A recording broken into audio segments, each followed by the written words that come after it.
பிரியமானவர்களே, இன்றைக்கு நீங்கள் குழந்தை பாக்கியம் இல்லாமல் இந்த வீடியோவை பார்த்து கொண்டிருக்கிறீர்களா?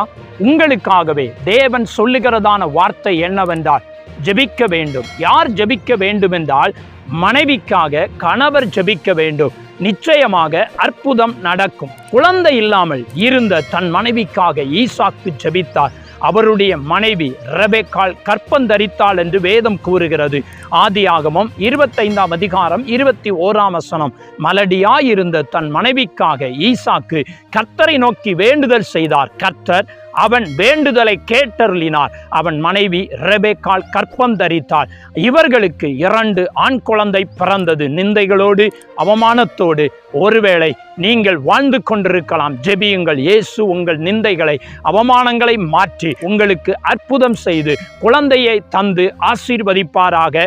ஆமேன். சோர்ந்து போகாதீர்கள், விசுவாசியுங்கள். இயேசு உங்களுக்கு நிச்சயமாக அற்புதம் செய்வாராக. அற்புதம் நடக்கும். ஆமேன்.